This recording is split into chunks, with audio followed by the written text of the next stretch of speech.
Good morning, students. Today we are going to start from class 4. Subject is English.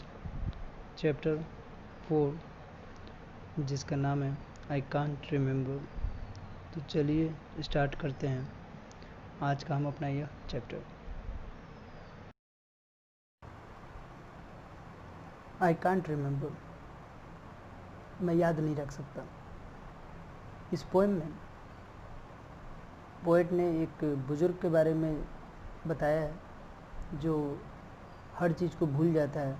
उसके इस भूलने की बीमारी से उसे बहुत सारी समस्याओं का सामना करना पड़ता है। चलिए स्टार्ट करते हैं, देखते हैं पोएट ने इसमें पोएम में क्या लिखा है। जस्ट लाइन टू से I am living that I am not among the dead though I am getting more forgetful and mixed up in my head. कवि इसमें कहता है कि जो बुजुर्ग है वह कहना चाहता है कि मैं मरा नहीं हूँ, लेकिन मैं एक तरह से जिंदा लाश की तरह हूँ, क्योंकि मैं हर चीज़ भूल जाता हूँ। मैं हमेशा कंफ्यूज रहता हूँ कि मैं जो काम करने आया हूँ वो मैं कर रहा हूँ या कर चुका हूँ। इसके बाद कवि लिखते हैं, I got used to my arthritis to my dentures I am resigned I can manage my bifocals, but God, I miss my mind.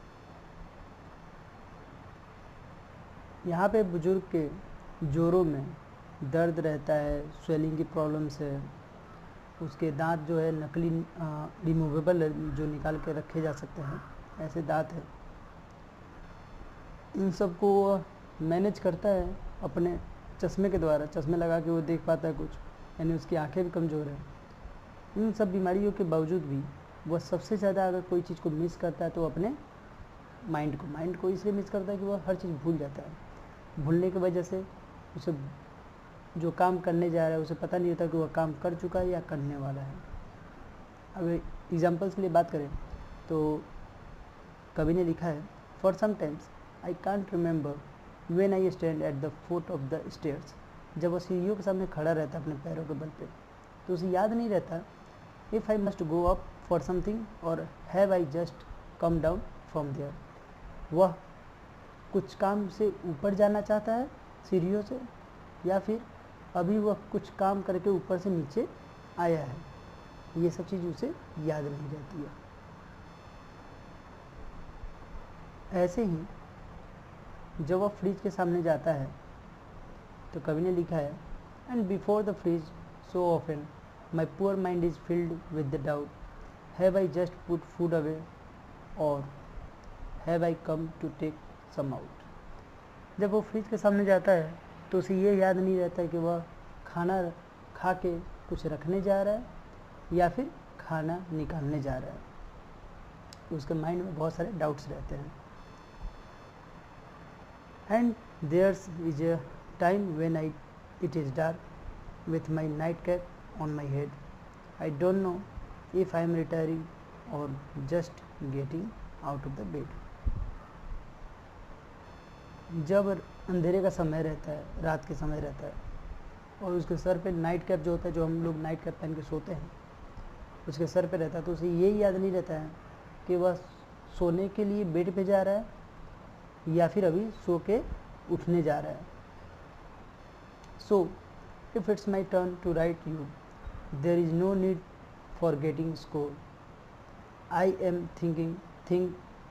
may think I have written and don't want to be a bore.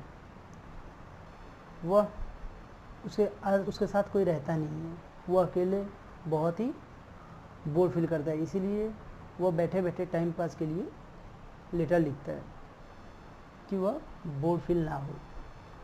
So, remember that I love you and wish that you were near, but now it's nearly meal time, so I must say goodbye dear. वह चिट्ठी में अपने प्रिय जन को miss करता है। वह सोचता है कि वह उसके पास ही हो, और जब वो मेल करने जाता है तो मेल करने से पहले हम लोग क्या करते हैं, अपने चिट्ठी में गुड बाय लिख के उसको ख़त्म करते हैं। अब जब वह पोस्ट ऑफिस पहुंचता है उस रेड बॉक्स के पास जहां हम लोग चिट्ठी डालते हैं, जिसे मेल बॉक्स कहते हैं, तो क्या प्रॉब्लम आती है? There I stand beside the mail box with a face of very red, instead of mailing you my letter I open it. वह मेल बॉक्स के पास पहुंच के वह चिट्ठी डालने जाता है, लेकिन उस समय भी वह कन्फ्यूज रहता है उसके भूलने की बीमारी की वजह से कि वह चिट्ठी डालने आया है या फिर वह उसे चिट्ठी मिली है। तो वह क्या करता है, अपनी चिट्ठी को खोल कर पढ़ने लगता है। तो जो ये प्रस्तुत कविता है, इस पोएम में पोएट ने एक बुजुर्ग को किस प्रकार की समस्याओं का सामना करना पड़ता है अपने भूलने की बीमारी की वजह से, इसके अलावा उसे पहले से ही बहुत सारी फिजिकल प्रॉब्लम्स रहती है, लाइक पैरों में दर्द, जोड़ों में दर्द, स्वेलिंग की प्रॉब्लम्स, दांत जो भी रहते हैं वो रिमूवल होते हैं, आँख कमज़ोर होना, चश्मा लगाने के बाद ही कुछ दिखाई देता है, ये सब ऑलरेडी प्रॉब्लम्स है। बट सबसे ज़्यादा उसको प्रॉब्लम होता है उसके भूलने की बीमारी की वजह से कि वो समझ नहीं पाता है कि वो करने क्या जा रहा है और क्या कर रहा है। इस पोएम के लास्ट में आपके बुक में एक वर्ड मीनिंग्स दिए हुए हैं, न्यू वर्ड्स है, जिसे आपको याद करना होगा और साथ ही आप इसके एक्सरसाइज को स्टार्ट कर सकते हैं। अगर आपको कोई भी दिक्कत आ रही है, कोई भी प्रॉब्लम आ रही है, तो आप हमें संपर्क कर सकते हैं। Thank you.